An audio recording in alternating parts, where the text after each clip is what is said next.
Today is August the 23rd, 2013. We're at Georgia State Special Collections and Research Library in Atlanta, Georgia. My name is Hillary Rink, and I'm doing an oral history interview with Rachel May. And Rachel, welcome. If you can just to start out, so we have sort of all the demographic stuff at the beginning, if you can state your name, where you were born, your age, just Sure. sort of some identifying information, and where you live now. Sure. My name is Rachel Ann Hayes May, and I was born on November 22nd, 1971 in Beverly, Massachusetts. I grew up in Manchester by the Sea, which is about 5 minutes from there, and I moved to Georgia in 1993, and I live in Decatur. Okay, great. We're going to start off, I want to get a little bit of background on your family, both your mom's side and your dad's side. And some people know a lot about their family history, some don't. So we don't have to go into tons of detail, but it does help sort of round out the story. If you could just give a little bit of background on your parents, and if you know their ethnic backgrounds, how long they've been in the U.S., and any type of information about either side of the family that might be interesting or helpful. Yeah, I'll try to keep it really brief because it's very interesting. So I'm first generation American on my mom's side. My mom was born in Montenegro in Yugoslavia, what was once Yugoslavia. And her father was Jewish, and my grandfather was Jewish, and my grandmother was Catholic. And that was sort of unheard of at the time. And when my mom, she was born in 1941, so when she was about 4, I think, 3 or 4, he was taken to Bergen-Belsen concentration camp, where he spent, it's a little unclear, but about a year. He survived. Your grandfather? My grandfather, sorry, her father. My grandmother, in the meantime, because she was Catholic, I guess, was not taken, so she had my mom and her little brother, and she sort of kept them alive, and went to the Gestapo every single day and demanded to know where her husband was, and every day they sent her home and said, "Go home or we're going to arrest you," and she went back the next day.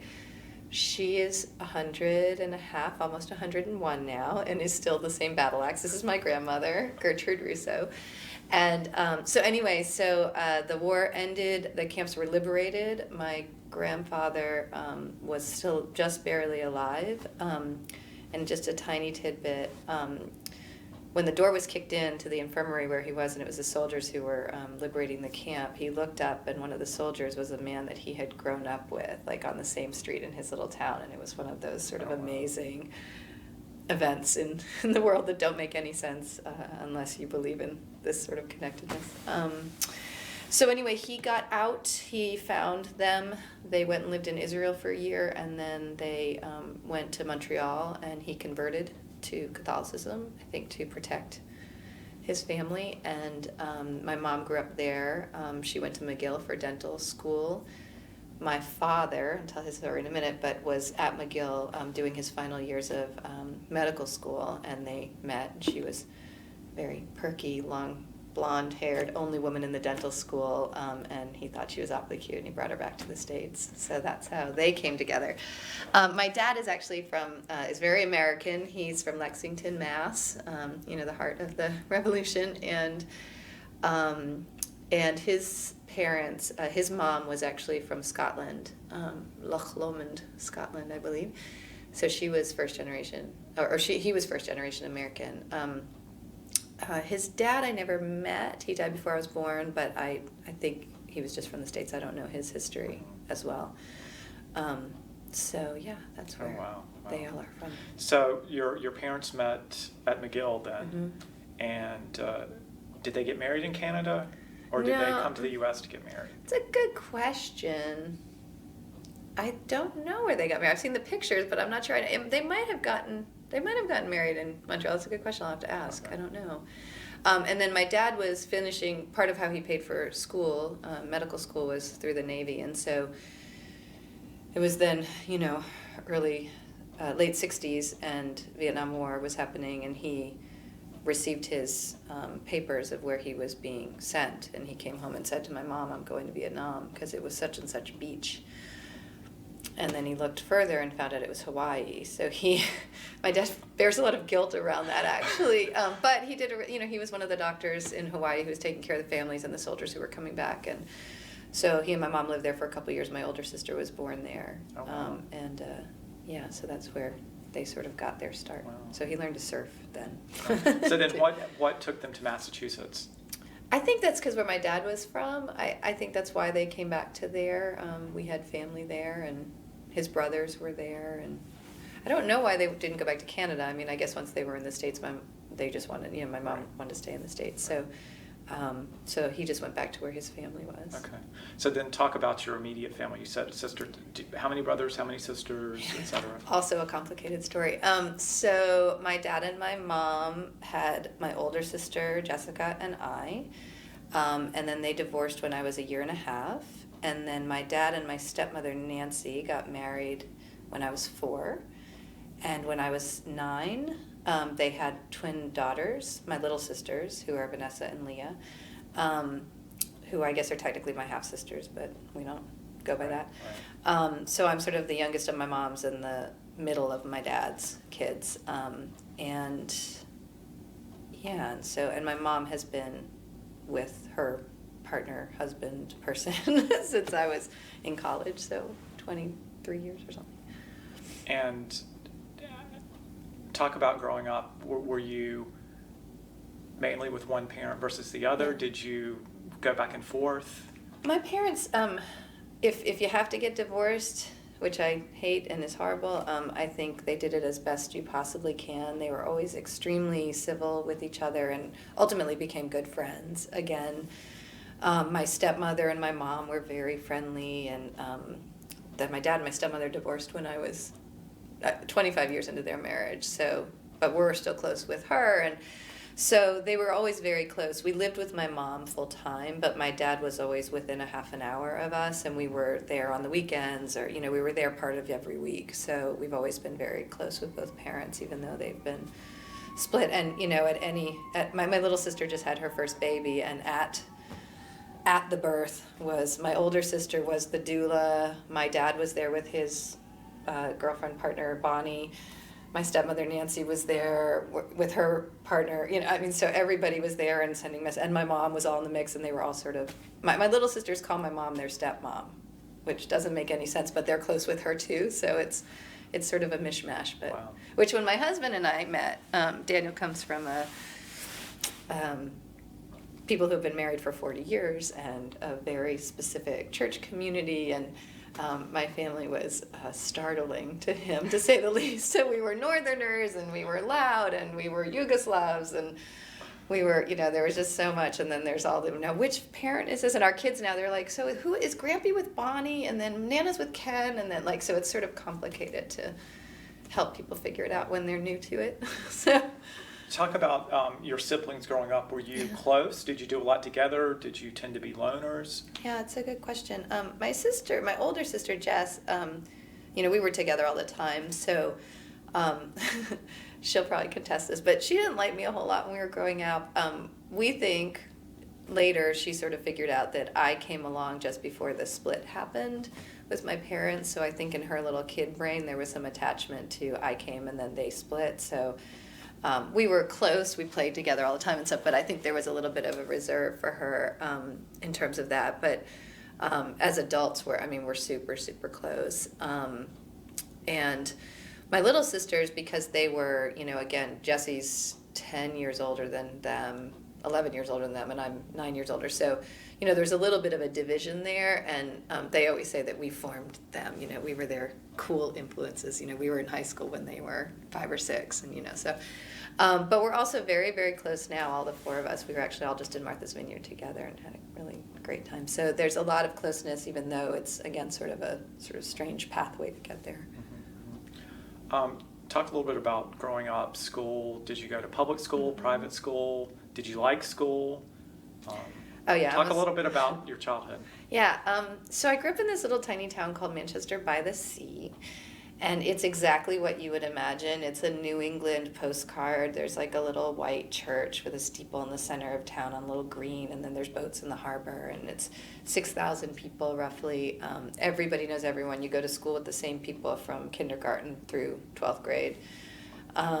It's a beautiful, like, I was up there a few weeks ago, and my mom said at one moment we were sitting outside in this beautiful late afternoon sun and watching this band play, and the whole town was just sort of sitting there, and the water's right there. And my mom said, this is a marvelous town. And I thought, that's exactly right. It's a marvelous town.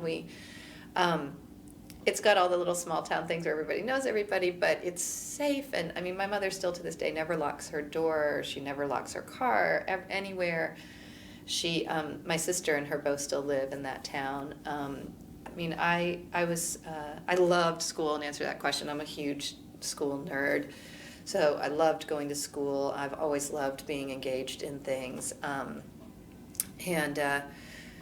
the school it was all public school, but it's such a tiny school system and such a sort of elite kind of a place that, really the education we got is more like what we would imagine as a private school experience. There's not a lot of, the only problem with Manchester is there's not a lot of difference. Everybody's pretty similar. My family was sort of different because we weren't kind of like WASP and, being handed a BMW when you're 16 and all that. There was a lot of that. It's very wealthy, sort of old money, New England kind of place. But there's so much civic engagement, and people just care about each other. And my group of friends in high school, I was always sort of different in terms of being an artist and not being the mainstream and wanting to be the popular kids. I just eschewed all of that. And so when I found this group of friends who wore all black and had carried sketchbooks, and we were sort of the anti-popular kids, we would hang out and listen to Pink Floyd and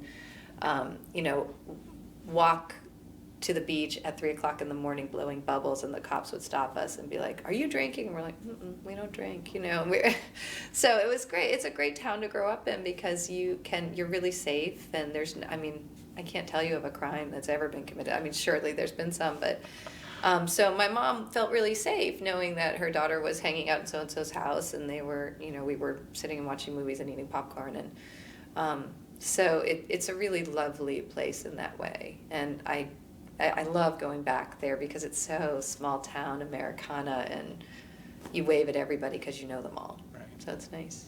Now you mentioned that your family and you weren't like everyone else mm-hmm. there. When did you start to notice that you were different? Because you said there's not a lot of difference there, right. But you realized that you and your family were. Right. When did that start to dawn on you? That's a great question. I don't know. My mom is this great, crazy, quirky person, and she's always had that presence. She's a dentist, and so, a lot of people, and she was involved in a lot of, committees and stuff in the town, and so people always knew her, and she was a single parent, and she built this big, crazy modern house that sort of was up over the town, so you could sort of see it from a lot of places. So, I don't know. I remember I don't know how early, 5th, 6th, 7th grade, I don't know. People started, they would always be joking about your crazy mom, like in the loving way. Your mom's so wacky. She's, there was a story that circulated about one point that they could see kids down below town could look up the binoculars, and she was nude sunbathing. I think my mom's a little bohemian and stuff, and I'm sure it was. I've seen her nude sunbathing 1,000 times. So, so there was. So I don't know. It never felt like, oh, they're strange, but definitely quirkier than. So did you get any type of I don't know being picked on by being different, or was it people respected the difference? I got picked on for many other reasons. I think the difference I felt was the whole like theater and arts thing, because that just wasn't. Now they have this they just built a new school and there's this huge theater and it's this huge program, but at the time, that was not really done. It was a pretty jock heavy school, and we. The friends that the people I sort of got to be friends with, they were definitely outsiders, but we took pride in that. By that point, which was 8th grade, 9th grade, we took pride in that. Just before that, I was teased a lot. I don't know why that happened. We had one of those kids who was sort of the king of our grade, and he decided early on, like in 5th grade or something, so I'm even thinking about this stuff, but he decided early on that for some reason I was someone he was going to mock, and so I became that for a while for him. I had a friend who was sort of heavy set, and I was very flat chested, and so we'd walk into a classroom and he'd say, "Look, fat and flat together again." You know, he was one of those people who just thought it was really funny to torture people. So that went on for a little while, like 6th, 7th grade, and then I feel like I sort of got saved by theater and this group of friends who were artists, because it gave me an identity that was separate from that. Because before that, I just felt like, oh my gosh, I'm not a part of this, and I'm mocked, and I'm whatever. But having this group of friends who I loved and who were I felt substantial people, whereas these other people did not feel so substantial to me. They felt very surface, and they wanted to drink, and they wanted to be stupid, and in my opinion. I really feel like theater gave me a home and a place, and people who were in that group were all sort of quirky and different, so that didn't matter. Okay. I want to follow up on that, but I just have a quick aside. Yeah. Do you know what happened to that guy? Have Oh, you Kirk? seen him Yeah, at Kirk. a reunion or anything? Oh, yeah. Actually, my crowning glory, and I don't know how racy I'm allowed to get on this thing, but as you want. My crowning glory was like, we actually got to be sort of friends again, like, you know, junior year or something, and then senior year, we went out on a date or two, and it pleased me that he was begging me to have a nice evening with him, and I was like, no, that's okay. So it was kind of like, woohoo! But yeah, actually, we're up Facebook friends now, and I've seen him at reunions and stuff. And he's he seems like a good guy. And he said, I was an asshole. I was totally an asshole. And I'm like, yeah, you pretty much were, So he's realized the error of his ways. Now, you've hit on theater several times, and how that was where you felt you were a part of something. When did you first start thinking about theater? What prompted your initial interest? How old were you? And just sort of talk to me about how that seed started with you. We were, I think, coming from Europe. My family's got a lot of classical music in them, and my grandfather was a violinist in addition to being an engineer, and my stepmother is a violinist, and so classical music and sort of culture and all of that was just in our lives from the beginning. And New England's a really different place. I mean, where we grew up, like class trips, we went to the symphony, we did this stuff all the time. My father in particular he's a huge theater lover, and so he was I remember going to see shows at ART, which is, American Repertory Theater in Boston, which is the sort of premier theater in Boston and nationally known. And I mean, I remember watching 6 Characters in Search of an Author by Pirandello when I was 13. And there's this moment where it's these characters who come in and they want to be real people. So they come into this rehearsal, who's rehearsing this play, but they're saying they're the characters, but they're trying to be real. So everything's, is it real, is it not real? And there's a little girl, and a real little girl actor, and she's playing in a sort of play pool while some other action is going on. And all of a sudden you see someone scream, and they run over, and you've sort of had your attention diverted. And the little girl is lying there soaking wet, really soaking wet, and she's drowned. They've picked her up. So she was playing in this pretend pool, but somehow she drowned. And I remember at 13 watching this and just being completely riveted by the power of the theatricality of it. And so I saw theater a lot. There's also the Gloucester Stage Company, which is right around the corner from where I grew up. Israel Horowitz, who's again, nationally known playwright, wrote all his plays there. And so my mom had a subscription, and we went to see there. So my parents really infused that in me. But then, and I started taking dance really early. I hated ballet. I took 1 day of ballet. Ballet was not for me.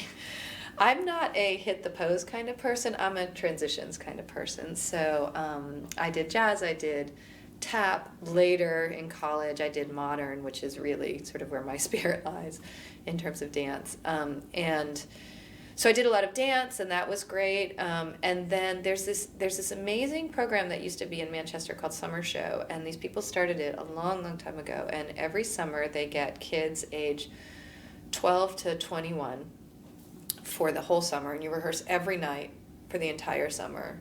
So it's really intense, and they put on this really high power, professional looking musical every year. And some of these theater geeks that I'd gotten to be pals with did tech for Summer Show, and so they invited me in, and I did a little tech, and then I auditioned, and I got into my first show. And I'd have to think. I know you're probably going to wonder which was the first show, but I'm not sure I can remember right now. Anyway, so I did summer show for many years, and that was again like And that this was is high school, college? No, I started when I was 12, like Okay, 12, sorry, 13. okay. So it was that, yeah, it ends, it's alive now, but a different program. But what it was it was 12 to 21 year olds. And it was the whole summer. And that was the other part of my family, it was the summer show family. And we all still are very much connected and in conversation a lot. So I think, and then I started taking theater classes in high school, like when I got into high school. That's when I sort of formally started doing it. And I assume you did high school theater productions? I did, and it was really tiny. Our high school drama, our school was just very arts friendly. Like in elementary school, we put on an operetta every year. We put on a Gilbert and Sullivan every year. So, I'd started doing those, whenever that is, 4th grade, 5th grade or something. And but our high school drama teacher was totally in love with Noel Coward, so we just kept doing Noel Coward over and over again. And so I did a lot of Noel Coward, which was fun. But yeah, the first time I did a scene, because I'd been doing tech, and the first time I did a scene, I came off the stage and my drama teacher said, maybe you should stick to doing lighting. And I was like, now looking back, I'm like, that's the worst. And then of course I became one of his star actors, but I was like, that's the worst thing that he could have said to me the first time I tried it. So teacher, that's horrifying, that he did that. So, and I also, speaking of that, I also started teaching really early, like in high school. My daughter the other day was asking, what was your first job? And I waited tables and I babysat, but I also started teaching at theater camps really early. I was probably 15 the first time I was a junior counselor at a camp. And so I've always taught. And what did teaching at that age involve? What were you teaching? Theater games and theater exercises and helping put on plays with kids, like at summer camps or after school programs, things like that. So, I'm actually starting a class this afternoon using, I'm sure, many of the same things that, I started doing back then.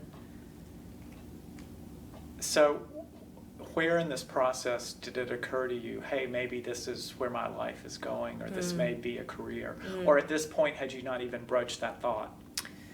There's one other influence I meant to say to you, which is that my older sister, Jess, was a ridiculously good student, particularly in math and those areas. And so, she was like a straight A student. And being in a small school, every teacher I had my sister 2 years earlier. And every single teacher, again, teachers should never ever do this to anyone. I would walk in on the first day and they'd say, oh, you're Jessica Hayes' sister. Well, we expect really great things of you. Which was a nightmare, frankly. And so my sister never did anything arts related. We both played an instrument. I played violin, she played cello, but she never did theater. I think it was like the only area that she hadn't done. She was a cross country runner. So I think part of it is that you're called to it. Quite frankly, I don't think you just sort of decide, I'm going to do theater with my life. I think you feel a call to it. But I think also the fact that I could go there and be my own person, that Jessie had not been there before me, was probably a really big draw as well. So I'm not sure I ever thought that there would be something else, quite frankly. I have always taught in some way or another, but it's always been teaching theater. So to me, that's all theater. But I can't tell you I ever thought about another career, ever. I've always loved science, biology, and all of that, psychology, but that also plays a lot into the other things that I do. So I'm interested in the environment and some of that, but I think I just knew I was headed this way. So once you graduated high school, I know you went to Drew University in New Jersey. How did you choose to go there? What other colleges did you think about? Yeah, my dad, when I was looking at colleges, my dad said, I had a girlfriend at Drew once, and I remember going to visit, and it was a really pretty campus. You should go look at it. That's how I went to Drew. So, I looked at a lot of small liberal arts with my requirements were under about 2,000 people and no football and no Greek. Those were really things that mattered to me. I didn't want to be in that environment. At that point in my life, I didn't drink at all, and I just couldn't stand that whole culture, and that was a lot of my high school experience that I saw, and I wanted to have a meaningful college experience that didn't have anything to do with that. So I looked at Drew, I looked at Swarthmore, I looked at Bard, I looked at Sarah Lawrence, I looked at, sort of all the schools in that kind of ilk. I had the wonderful good fortune that my dad was going to pay for college, so I was pretty open in my choices to what I could look at, which is an amazing gift. But Drew felt right. It just felt right. They call it the little university in the forest, and it's got an arboretum on campus, and it's like, at that point it was like 1,200 people, and they had a pretty good theater program, and it's right next to New York, so it has that access to seeing things in the city, and so it just felt like a good change from my tiny little high school. I didn't want to go gigantic because my class had 60 kids in it in high school, so it was 1,200 for the school was a jump for me. And how did Drew live up to your expectations? Drew was great. It was great. It was a really lovely place. It's funny. It's like now, I think I got so much out of college. I took 6 classes per semester. I was always doing shows. I did as much as I could time-wise. Looking back, I think I didn't know as much about sort of trying to connect outside the school in terms of making like future plans. I don't think for someone who's a producer and is like a huge planner every minute of my life, I never really thought like, okay, what's my 5-year plan from a sort of career perspective? And I'm not sure that was introduced to me, and maybe that was good to not have that pressure in my brain, but I probably could have done a little more in terms of like going into the city and doing an internship and that kind of stuff. But Drew was wonderful. I made really good friends, and I worked a lot, and I directed, and that's when I discovered directing. I started out in high school. I'd done a lot of visual art painting, fine art painting, as well as my theater stuff, and I sort of was headed toward being a scenic designer, I thought. And I started doing that at Drew, and then I took a directing class, and I went, this is what I need to do. And I had acted too, and I'm just much better being someone who sort of sees the big picture and brings lots of divergent and wonderful ideas toward a unified vision. That's really, I think, my gift. And so I realized pretty quickly that being one piece of that was not really for me. So that's when I sort of got on the path of directing. So Drew was great. And the thing that was amazing about Drew at that time, it was one of the only schools at that time that gave everyone a computer and had an intranet on the campus. So I feel like my sort of technology savvy started at that point. Our first laptop was like, 30 pounds or something. But they also had a really robust travel abroad program. And so I went and I spent a semester in London and then traveled for 2 months by myself all around Europe. And, I think about that now having a daughter, and I think what a pivotal experience that was in my life in terms of feeling confident in who I was and my ability to, and this was pre-internet, this is pre-cell phones. I mean, What year are we talking? I went 92, I graduated in 93, so 92 was when I spent a semester abroad, so the spring of 92. So like January I went over there, and I think in April, May, somewhere in there, the semester ended and I went and traveled. And so you're basically 20 years old. Yeah. And I was actually probably 19 because my birthday was always on the early side, so I was always like the early age in the class. So yeah, and my parents had no idea where I was going because I had no idea where I was going any day, one day to the next, and I'd call them once every 2 weeks or something. And now, like, it was amazing. And I think now as a parent, I think, oh, how could I ever let my child do that? But what was amazing is that my parents did a really good job. Like, I've always been really responsible. I never did any crazy, throwing things back in their face, rebelling. I did shave my head first year of college, but that was just for fun. And it was awesome, and I loved it. My dad always says I got back from college that year. I got back in the spring, so I went to school in 89, so it was spring of 90. And I arrived home with a shaved head, and my dad just looked at me. I hadn't told him. And he just looked at me and sat there quietly for a few minutes and then said, well, I always wondered if you had a lumpy head, and I'm glad you don't. And he would not say another word about it. He was so angry with me. Are we talking completely shaved? Or it was pretty Sinead. I mean, it was pretty short. And I kept it that way for about 6 months. I did Grease that summer with Summer Show, actually, my first summer back from college, and I had to wear this like crazy platinum wig for Grease.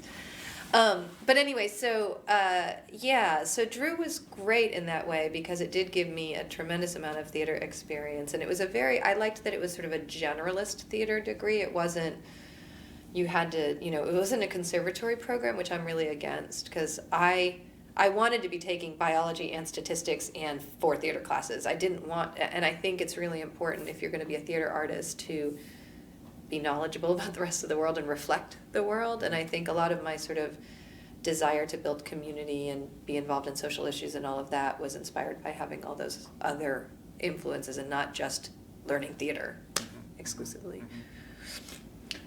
What did the time in Europe by yourself do for you or teach you? What do you take away from that?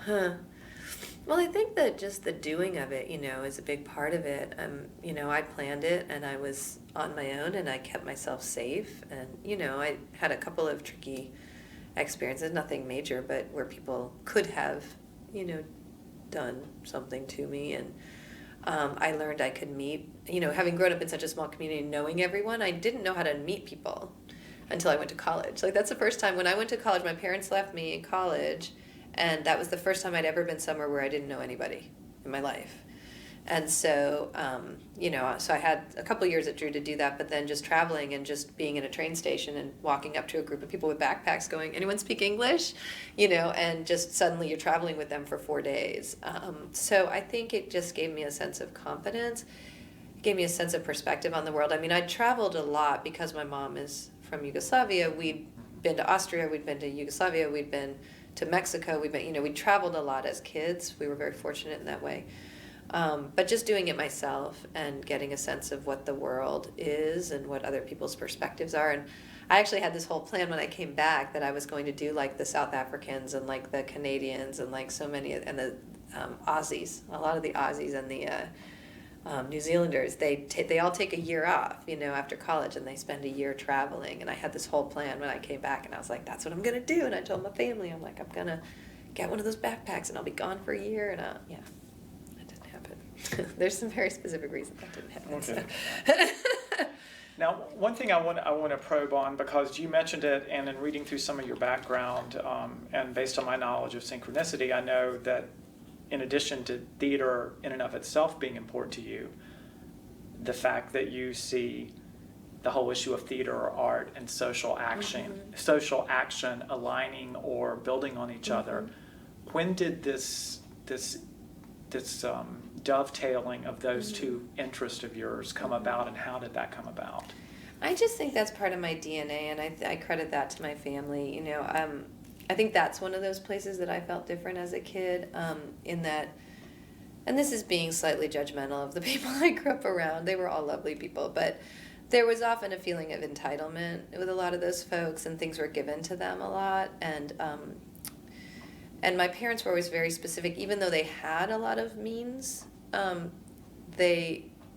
dad grew up, his dad was a mechanic, my dad grew up poor and put himself through school and the whole thing. So, and my mom being an immigrant, there was a lot of that sense of work ethic and all that. So I feel like we always had a sense of social responsibility in who we were, and that we were to take care of others, and that we were to give back, and we were to serve and volunteer and help, and so that's just always been part of my fabric. And very strong mother who went through this, I was self-actualized by the time I was 13 or 14, because my mom, as we were growing up, was doing everything. She did EST, and we were put into Kid EST, and she did, Walking on Coals and Course in Miracles, and she would drink fly larvae, and like everything that you did in the 70s to sort of like find yourself. And she did therapy, and so we went right along with her on all that stuff. And so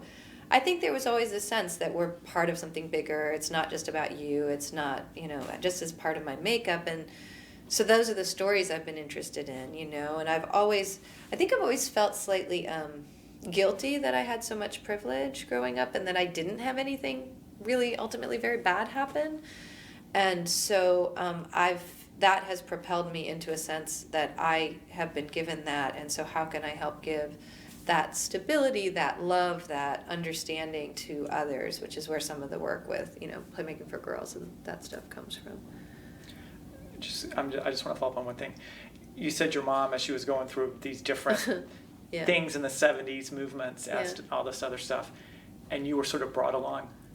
What did you think at the time? Did you think this is just sort of normal? Did you think this is sort of bizarre? Or It's just, my mom, like I said, we used to call her, we're like, you're just a Fruit Loop. I mean, I think we didn't realize the value of it until later, but it was just part of who my mom was. We'd tease her about it and say, oh, what thing are we trying this week? What are we, what food are we shopped at the food co-op. She'd slip tofu into our foods. Now my husband and I are like trying this plant-based diet right now, and we're sort of going vegan, and we're doing all this stuff. And I keep hearkening back to my mom, and, but so much of what my mom taught me, because of her work in that area, personal work in that area, I think it makes me a good director. I mean, I will always remember, I would be acting out as a teenager and be like, Mom, I hate you, and run up to my room and throw myself down on the bed, and she'd come and sit next to me. Instead of getting mad, instead of whatever, she would just say, I know that's the mask that you're putting toward me, but what's really going on with you? And it made me so mad when she would say that, because I'm like, what's really going on is that I'm pissed at you, and that's exactly what I'm saying. And she's like, I know that's what you're saying, but what's really going on? And it would make me so crazy, because of course she was exactly right, but, and ultimately, well, what really happened is such and such said I was ugly, and but as a director, right, that's what you have to do. Okay, great, that's awesome. And now, so like, what's really happening with this character? And now with my kids, I do so much of what my mom did with us, and I think we were slightly resentful of it as kids, and sort of teased her about it, because it was all part and parcel of like the divorce and all that. So I think we had a little bit of resistance to it, and it was also framed in all that crazy 70s stuff, so it was a little goofy. But the work that she was doing was really valuable and good, and made her so much the amazing person that she is. So I totally credit her with having that kind of ability to not respond to what, to try and look beyond what people are throwing at you. I think that helps me as a leader and as a director. have you told your mom this? Yeah, we tell her. How does she react? She appreciates it. Every now and then I do call her, and I'm like, I just did this thing, and it was like you, and I just so appreciate it. And, my older sister is not as, she doesn't talk about her feelings in that way, and so she's less likely to tell my mom that. And so my mom's always appreciative when I tell her, and I'll say, and Jess said this too, and she'll say, oh yeah, Jess would never tell me, but thanks for telling me. So yeah, she appreciates it. We're close. Now, before I leave college, I want to just touch on one other aspect. As you were going through college and you were starting to get your feet wet in various aspects of the theater, who were you looking up to? Were there either national figures or people on campus or people that you wanted to emulate or to draw inspiration from? Yeah, that's a really good question. I'm not sure I have a great answer for it. I mean, there actually were very few women who were leading theaters at that time. So, and I didn't have any sense that I was like, I'm going to be an artistic director. I hear young people saying that a lot now, like people coming out of college, and I didn't have that sense. I just knew I wanted to do theater. I didn't know what that meant really at that point as a career. But yeah, I mean, I obviously, looked at the Anne Bogarts and the, these people who were creating really wonderful theater and who were in our textbooks. But I didn't really have I've never really had a strong sort of like, that's my mentor. One of my teachers, Jim Bazwitz, I had to think of his real name because we called him Baz. He was a scenic design teacher, and I really connected with him and loved him, and he was a really great theater artist. And but I think, in terms of like who to be as a person, I mean, I think I've always looked really a lot at my parents, all of the various parents. But yeah, I've never really had a mentor per se. Okay. So you finished. That's a lie. I did once after college, but I'll talk about that later. You finished college. Yes. You thought you were going to do the year in Australia or traveling, whatever, Yes. and you said that didn't happen. So Yes. you graduate from Drew. What was the next step? Yeah. So I graduate from Drew. I come home, and I get a call. And the history of this is that there was a boy, and his name was Andrew Morgan. And Andrew and I had been friends since we were in 6th grade, 5th grade, something like that. And we'd been sort of friends and enemies all through high school, and often enemies, strangely. I think, I don't know how to tell the story short. I'll tell it as short as I can. I think that we were always probably in love, and he couldn't bear me because I was not willing to go there, and so he just pushed me away, and we had all these fights. And anyway, so minutes after graduating high school, we'd sort of become friends in senior year again, and like minutes after graduating high school, we looked at each other and went, we're totally in love, crazy. And we had this like insane 3-week romance, and then he went to Annapolis to the military academy, which is where he had been heading. So then we were sort of like, well, I guess that's done because I'm not going to see you for 4 years. And then, but our hearts were still there, and so then I went to school and had another relationship, and that broke Andrew's heart because just after I started this other relationship, he called and said, I'm leaving Annapolis. I don't want to be here. It's horrible. It's not for me. I'm coming home. I can't wait to see you. And I'd be like, oh, I just started this other. And that started sort of 4 years of us missing each other. He would complete a relationship and then be like, I'm free. I love you. And I'd be like, oh, and then I would do the same. So he had come to Georgia Tech after he left Annapolis. And so then I went on this travels, and I came home and I called him and I said, I don't remember, but anyway, what came down to is I called him and I said, I feel like I need to come down there and figure out where we're at, and then I'll know what this is. And he said, don't come. I can't deal with you. I just can't bear you. And I said, I'm coming anyway. And so it was sort of like, am I going to go travel the world for a year? Or am I going to go down to this crazy place called Georgia and figure out what's going on with him and then go on with my life? And I went to Georgia. And so I packed my car, my Honda Accord, with my music and my clothes. And I said to my parents, I'm leaving and I'm moving and I might be back in a week and I might live there and I have no idea, and I had no job. And I arrived in Atlanta and I went to his dorm and I said, was? Fall of 93. Okay. September of 1993. God, this is 20 years. And I was in the South, and I was really freaked out that I was in the South. And I went to his dorm, and he said, go away, I can't deal with you. And I was like, where am I going to stay? I thought I could stay with you tonight. And he's like, no, you can't. And I started calling her this pre-cell phone. He's like, and here's a phone book. We keep saying, I can't deal with you. Do you think he was just, like, he liked you so much that he didn't want to deal with you? Oh, I was, yes. And so, he hands me a phone book, and I sit there and I call hotels, and every hotel was booked in town. There was a convention or whatever. I find some place up on Windy Hill. I didn't know where that was. I went there, 2 o'clock in the morning.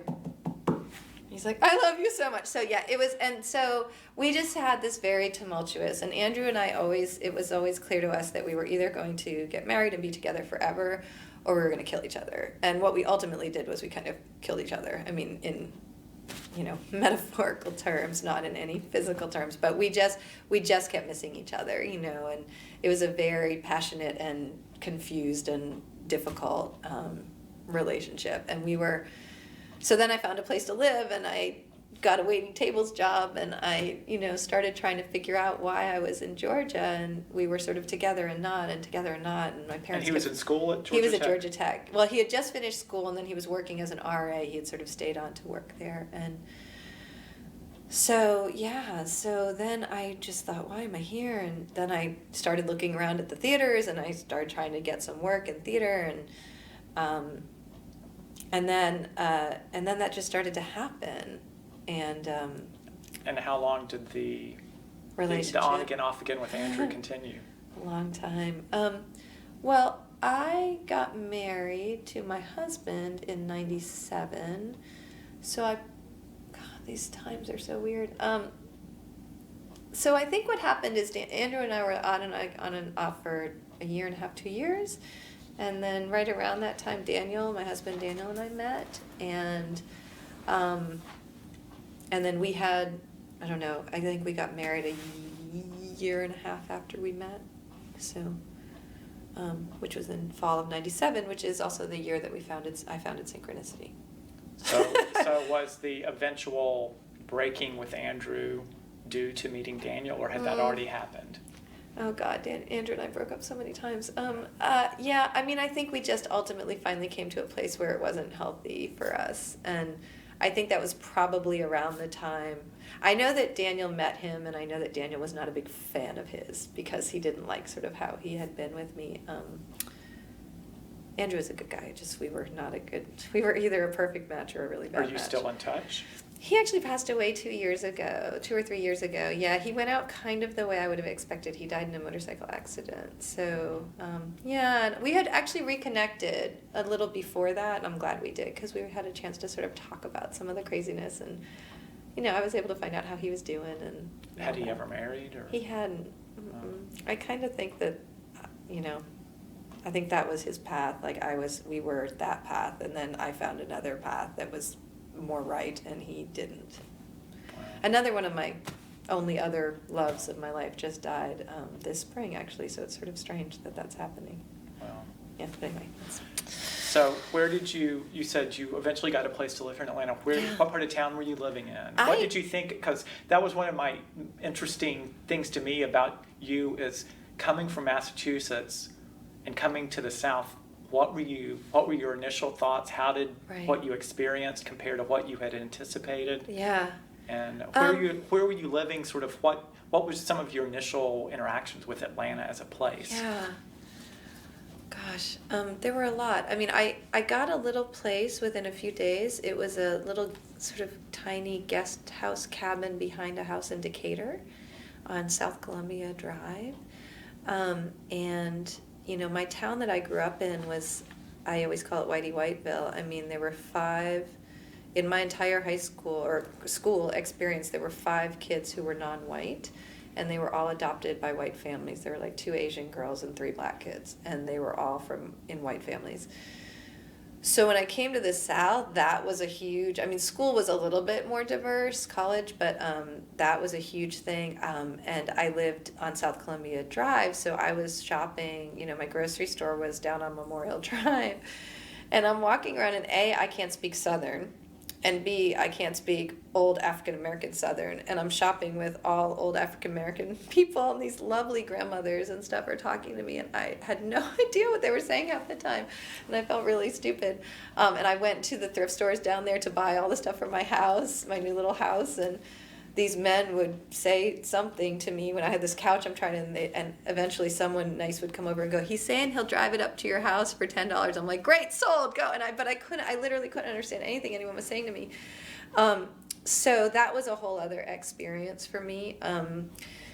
And I had not lived in a city, so that was a whole other experience. Decatur was great because it's such a town in the midst of being in Atlanta. So I think had I moved to just like a condo or an apartment in downtown Atlanta, that would have been really jarring. But I did start waiting tables at Daly's, which is one of the peasant restaurants. It's a convention restaurant right in Peachtree, across from Peachtree Center in downtown. So that was a whole other planet to me, and there were a lot of homosexual men who were waiting tables with me, who are very much, that is a very specific group of people, lifetime waiters who are gay. And they had a totally different, that was a totally different interaction for me for the most part. And they were alternately very supportive of me and also dismissive. They like to call me fish and get me out of the way and stuff. So there was some like aggressive towards girls kind of stuff. But due to those guys who were great and really sweet, I ended up one day at one of their birthday parties at a little place I think called the Watering Hole. I don't know if it's still around. And it's a little tiny bar. And I went there, and he was both gay and African American. And I'm at this little bar. He said, "Everybody come for my birthday." And moments after I arrived, the lights go down, and these 2 gigantic, very large men wearing very tiny G-strings walk out into the middle of the bar, and the bar is as big as like this tiny space you and I are in. And they start dancing and like climbing up on, and so what I found out was that it was a black gay strip bar, this little tiny bar. So I'm, and this is literally like months after arriving here. So I was like, this is a totally different experience in my life. And this man's on top of me, like, and I'm like, give me money so I can get him off, So it was like a whole other world to me. So, yeah, there was a lot of learning experiences when I got here. So how did you initially connect in with the theater community here, and what were some of the first jobs you took in the theater world? I've always had a really good producer brain, so I'm a good stage manager, so that's a very sellable skill. But what I started doing is Literally, when I first moved here, I had no furniture. I had a phone, because this is pre-cell phones. I had a phone and a phone book. And I would go, okay, today I need a bed. And I would flip through the phone book and find a mattress place, and I had a map. And I was like, okay, that's in a place called Marietta. Where is that? Okay, that's where I'm going to go to get my bed. And I drive. So I just flipped through and started looking for theaters. And I just started calling theaters. And I said, hello, I'm new to town. I can do a lot of different things. I'm happy to help out. I'm happy to intern. I just would like to get involved. And one of the theaters I called was Seven Stages. And Faye Allen, who was one of their founders, answered the phone, and she said, absolutely, can you come down here tomorrow? And I said, okay. And I went. She's like, I need a helper. And I said, great. She's like, organize these headshots. I said, great. Did that. She said, go sweep the theater. Okay, I'll go sweep the theater. And within, I think, like 6 months, I was their Actors Equity stage manager. So I was there, which is the union stage manager. So what I learned really quickly, and what I always tell young interns and stuff who work with us, is if you do what you say you'll do, and you are eager to learn, and you play well with others, you will work. So I showed up. I was very responsible. I brought a lot of value because I can do lots of different things. And so pretty quickly, people were like, oh, you can do this job and this job and this job. And how long did you continue to work there at Seven Stages as a stage manager? Gosh, I was at Seven Stages for a few years. I can't say I can remember exactly. And at the same time, I was still waiting tables, and I was trying to start getting some directing things. So I directed like a little tiny, I don't even remember, the group was called Cast, I think. It's a little tiny community theater thing. And I was just trying to figure out sort of who's who. And again, it's so funny because I don't even remember now really how I found them all, because this is pre-internet. I mean, now I know exactly what I do to find them all, but I think it was just talking to people and phone book and just driving around and seeing who was doing what, and looking, and the paper wrote about the theaters in those days. And so reading about that. But yeah, and then I heard about a directing gig at Georgia Tech. Strange how my life has stemmed from Georgia Tech in so many ways. So I went over there and I interviewed for the job. It was to direct, what was the show? I directed a few shows for them, so I don't remember. But so I started, I was at the interview and I was exhausted. I'd worked a double the day before it, blah, blah, blah. And I was interviewing with Greg Abbott, who was their artistic director, who's now passed away, sadly. Great guy. And he said, let me get back to you about the job, but we have a show tonight. Would you like to stay and watch? And I said, well, what is it? And he said, it's Brendan Behan's The Hostage, which is a really long Irish play. And of course, when someone's interviewing you for a job, you don't say, no, I'm going to split. So I said, okay, I'll stay. And it was a 4-hour long, horrendous, forgive me, Greg, horrendous production. It was a Theater Gale and Georgia Tech partnership. Lorna Howley was in it, if you remember Lorna Howley, who was an actress who used to be in town. She was great. But all the college students had horrible Irish accents, and it was boring, and it was slow. But the setup is they keep talking about the hostage, the hostage, the hostage, the hostage. And eventually they bring out the hostage. And I thought, this play has just gotten much better, because the hostage was very cute. And so I was very happy to watch the rest of the play, and I looked in the program, and I thought, Daniel May, he's a very cute guy. Interesting. And ultimately, I ended up getting involved with some stuff at Georgia Tech. I directed a couple shows. They used to do this AIDS benefit called Peep Show that was like this big song and dance night that came from a lot of Georgia Tech, Drama Tech students. And I got involved in that as a performer. And then Daniel was doing tech for that. And then I hired him to be crew on a show I was doing at Seven Stages because I didn't want to go another week without seeing him. And then we fell in love, and that was sort of our beginning. You just beat me to the question. That's how you and Daniel met. That was it. Was it mutual, or were you pursuing him? Or do you know? I think it was mutual, but we didn't know it at the time, so we were both keeping an eye on each other. He told a story at our rehearsal dinner, I think, is when I heard the story for the first time, where he said that he had seen me at one of the Georgia Tech parties, at this time, and he talked to his friend Will, and he said, how can I get me one of those? And if you know Daniel, that is so not the way he talks. That is not how he thinks. That is not. So he was being a little tongue-in-cheek, but he had been keeping an eye on me as well. But we were from very different worlds, both from a religious perspective, from a geographical perspective, from lots of different perspectives. So I don't think either of us ever knew if it was going to happen. So if you don't mind, just go into a little bit of description of that initial getting together when you're saying, oh, this is a cute guy, and then starting to learn about the guy and realizing how different he is from your background. What was that like for you? Well, what I knew about Daniel early on was that he was a really good Christian boy who came from an evangelical Christian background, and I was pretty agnostic at that point in my life. And I'd grown up like with some Catholic and whatever, but not a whole lot of that. And so I think I mean, in my mind a little bit, I thought, well, maybe I can corrupt this guy a little bit. This would be fun.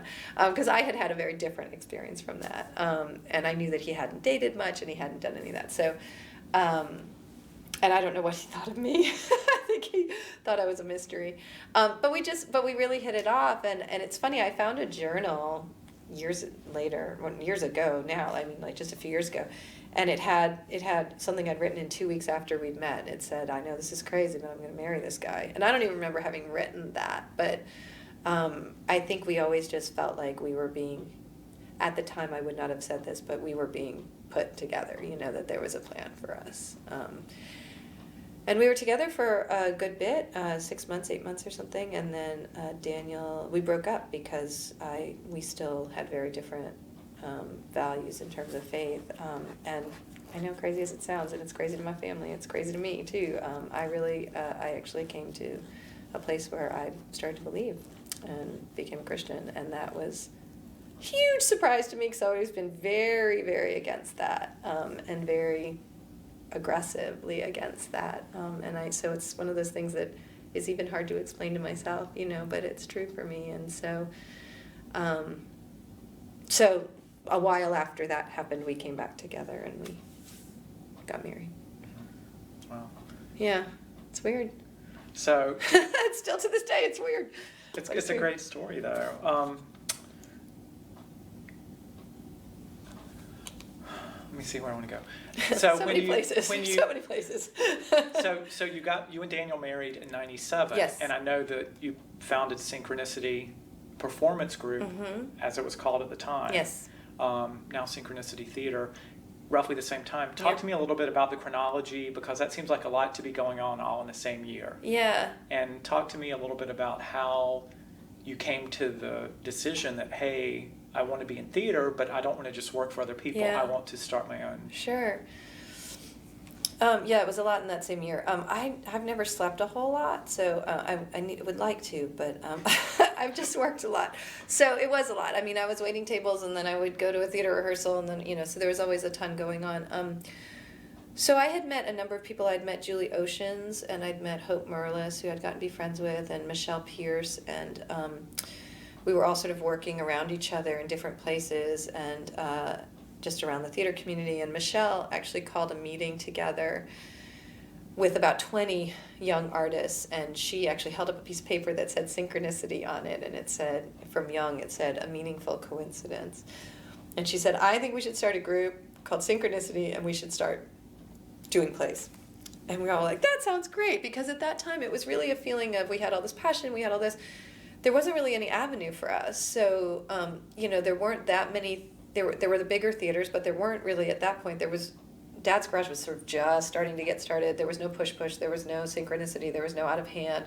There was none of these smaller companies, so it was hard to sort of see where you'd have a place. You weren't going to walk into the Alliance and say, at that time, Kenny Leon, give me a job. Like, it just wasn't going to happen. Let me just jump in. Yeah. What about the Actors Expresses or the Theater in the Squares? Had you guys approached them and they were not receptive? No, they were receptive for, like, you could come on and you could do like a props job and stuff like that. But in terms of, we had this passion, like, we wanted to direct plays, and we wanted to act in the leading roles and stuff like that. And it was hard to find that, and we were sort of hungry to do that. So, but those theaters at that time were still pretty big and a little bit more siloed. Now, I feel like the community is much more open now than it was then, but that's just my perception. Maybe because I'm in it, I don't know. But anyway, so Michelle brought us all together, and we all made some tasks. Okay, by the next meeting, you're going to research, you 5 are going to research about becoming a nonprofit. You guys are going to do this. So the next meeting, there were about 8 of us, And so gone down from 20 to 8, and only 4 of us had done anything that we said we were going to do. The next meeting, there were the 4 of us. And of the So, 8 that you said there were 8 and 4 done, yeah. were they all 8 women? No, it was a mishmash. We didn't really have that mission in mind at that point. But so it's me, Julie, Hope, and Michelle, and we said, you know what, let's do a show. And Michelle said, I have this play that I've wanted to adapt as a writer. It's The Faint Courtesans, which is by Aphra Behn, who was the first ever published playwright from the 16th century. Female playwright, excuse me. So we said, all right, that's a perfect first show. And in what became the Spirit of Synchronicity, we said, how do we put this on in partnership with somebody so that we can learn from other people's experiences, we can work with someone else. And so we went to Emory, because Hope was an Emory grad. And Emory had just built this restoration theater inside their black box. That's when they had the thing called the Black Rose. It was maybe in their first or second year of the Black Rose. So they had a restoration theater with the gallery and the lights, and it was beautiful. And we said, hey, can we do The Faint Courtesans here? And we will cast some of your students, so it'll be a great experience for you guys, and can we get it for free? And they said yes, and that was our first full show. Before that, just to step back for a quick second, early on we said that we wanted to have artists of different disciplines. So we wanted to have visual artists and theater artists. We didn't want to just have like photographers, and we wanted them all to be in the mix. We wanted to create things together. So our very first project was we decided that we would adapt Crime and Punishment for the stage, because that's easy, right? So we started working on it, and we actually got it to sort of a workshop performance, and we did. I don't know if that exists on tape anywhere. If it does, that would be amazing. But Hope was the horse, and she got whipped to death, and like this whole thing. Saxon Palmer was in it, like he was the young man, and he and I played opposite each other. I mean, it's so funny. But anyway, so that was excuse me. That was our first project, and then The Faint Courtesans was our first show, and Seven Stages gave us the space. Seven Stages gave us the space for Crime and Punishment. Emory gave us the space for The Faint Courtesans. Then we sort of did that one show, and then we went back to our scurrying around and trying to make money and do all of our other jobs, and then we came back together and we did a second show, and Horizon gave us the space. We did Marisol by Jose Rivera. And so our first 3 years we did one play a year. And what kind of response were you getting from theater goers? It was great. Yeah, it was great. Like, we were definitely sort of this young, passionate, we were doing work that nobody else was doing in town. We were doing it in a different way. It definitely spoke to the audience. And from very early on, we learned that we wanted to support women's voices. So that was a big part of what we did. And we wanted, of course, our first 3 plays, only one was by a woman, then one was by Jose, and one was by Pirandello. So, but they were women-led. But we wanted to build community. So, like when we did when we did Marisol, it deals with a city that's falling apart, and there's, so we started to think about the notion of community outreach and all of that. And then we did 6 Characters in Search of an Author, because I loved it so much. So I was like, how about we do this? And there was a new adaptation of it. And then we then we said, we'd done 3 shows. We were getting great audience response, great artist response. Like, the artist community was really into it. And we said, let's get our nonprofit status and let's do this for real, so that we can all start to commit to it. Because it was hard to do it and then everything else. So in 2000, we got our 501c3 with the help of a lawyer pal. And we started doing full seasons. And that was our first, we did Paula Vogel's Hot and Throbbing, which deals with domestic violence.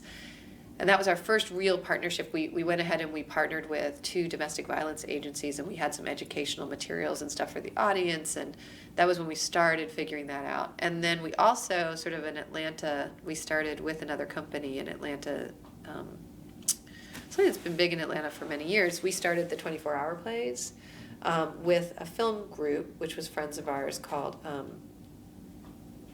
this is 3 children ago, so I'm not going to remember their name. I can't believe I can't remember this. I don't remember their film company's name. It's not in existence anymore. But the 2 of us started the 24-hour plays, and we produced it every 4 months. So every 4 months we would put on this giant thing and stay up all night and do. Yeah, I was going to say, give a little background on what that is. Yeah, the 24-hour plays is you get, and it has infused a lot of other things that we've done, but you get a group of artists together, and they write, rehearse, and perform 8 plays within 24 hours. So on the first day, you get at night, you get a group of 16 writers. You pair them up. They write all through the night. First thing in the morning, the director and the actors come in, or the directors come in and they have headshots of all the actors who have said they want to participate. They're all supposed to be sitting at home next to their phones. The directors get their scripts. They have 20 minutes to read them, cast them, and then we do like a draft, and you cast all the parts. And then the actors are in by 9:30 in the morning. The show goes up at 8:30 that night. We used to do it at Horizon. They used to host us, so we'd be all over that building for 24 hours. We would have food sponsors who brought in coffee and food and stuff throughout the 24 hours. And it was great. It was this great community building thing. We did it for, we probably did it for 4 years, maybe. I'd have to check my And this was timeline. Synchronicity led? Synchronicity and, The film company. the film company. Oh my gosh. You can add it in later. I will. I was gonna say I will look it up. I mean, we're still good friends with the people who ran it, but I forget their name. So yeah, we ran it with them, and then at some point they sort of pulled out, and we kept running it. And then Synchronicity got to a point where our other productions were taking a lot more focus, so we stopped running it, and we sort of handed it to Horizon. Did it for a while, and then the writers Jill. I can't think of names today. Apparently. Working Title, they took it on, and they've done some of them, and we gave them. I'm a fanatic for organizing and archiving all of our processes. So thank God, because it's hard to start a theater company, and we've always documented things. So we had a great handbook for how to run the 24-hour plays, and we sort of handed it off with our blessing to other people who were going to run it, because we wanted it to continue. We just couldn't keep doing it. Mm-hmm. So early on, you decided that you wanted part of Synchronicity's focus to be on sort of the merging of the artistic and the social, Yeah. and also a focus on women, Mm-hmm. and women playwrights, women's stories. How do you feel now, looking back over 13 years since 2000, but really 16 years Yeah. of being in existence? How do you feel about your success at being able to accomplish that mission? Yeah, I think we've been really very successful in that, and I think it's actually what's kept us alive, because in a way we're a niche company. We're not for everybody. It's always struck me as very strange that our plays are considered sort of cutting edge in Atlanta, because if we were in New York, for example, our plays would not be, what we do would not be considered cutting edge. And I think more sort of pushing the envelope stuff has come in the time that we've been around. So I think that's changed a bit since we started. But,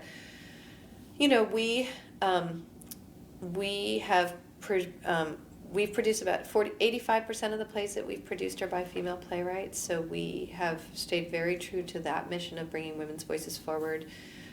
We have a tremendous number of very successful community partnerships that we've started and that go across the span of our life as an organization. Our Playmaking for Girls program came out of a community outreach program around a play.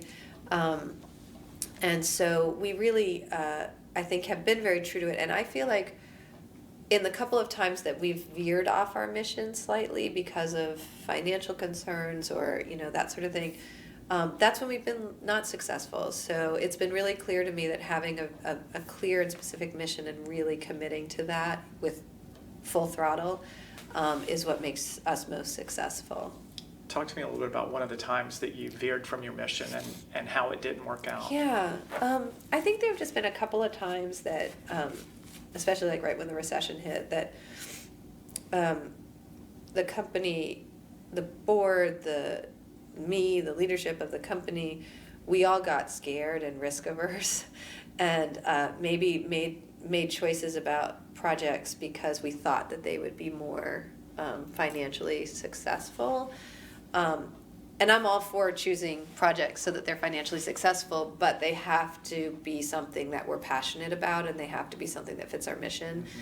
And the times that I feel like we picked a play because we thought it would sell only, and it was kind of on our mission, I feel like those are the times that it's not been as successful.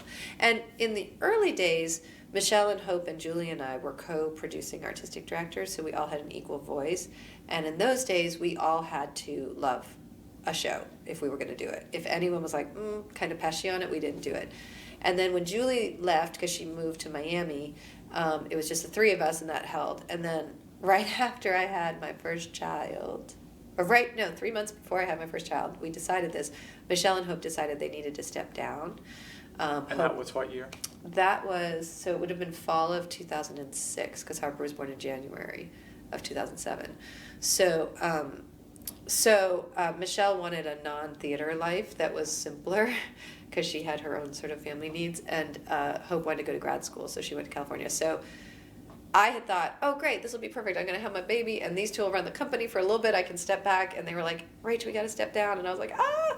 So we, that was challenging.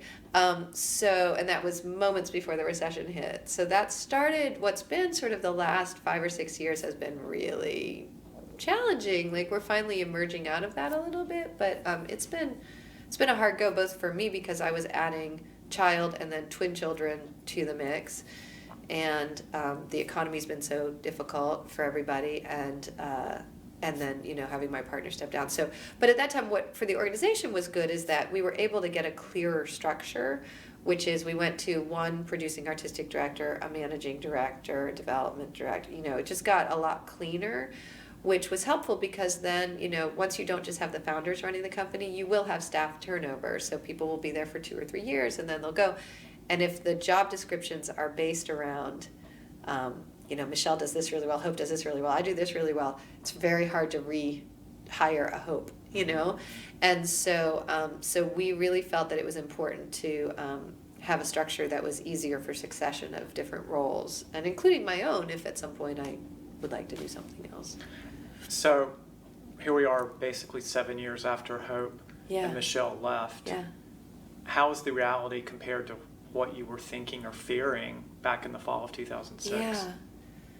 Yeah. Quite frankly, I'm not sure I had a lot of time to think or fear. There was a lot of it was a lot of, you're going to drown if you don't swim. So not their doing, but the fact of the matter was I had, again, brand new baby, suddenly running the company alone. Thank God I hired Amy Ratchford at that time, who's no longer in Atlanta, but a friend of ours connected us, and she moved here to be with Synchronicity as the managing director for 3 years. And if I didn't have her at that time, I'm not sure what would have happened, because she was really amazing, and a fellow mom of little tinies at that point. So we were able to really support each other in that way, as well as organizationally. But I think that the company has really become a real company in that time. I think before it was a passionate project for all of us, and we worked really hard and we did a lot of good work, but now there's a much more sort of official structure to it. I feel much more like if and when I ever leave Synchronicity, I want it to go on, right? I don't want, and Michelle and Hope wanted it to go on, and we were all a little afraid probably that it might fall apart if it wasn't the three of us, but so that was the first hurdle, was making it go forward. And then I think we all, I know I really want it to be strong and structurally sound so that it's not hanging on the balance of one person. I think that's really important, sort of for the life and growth of an organization.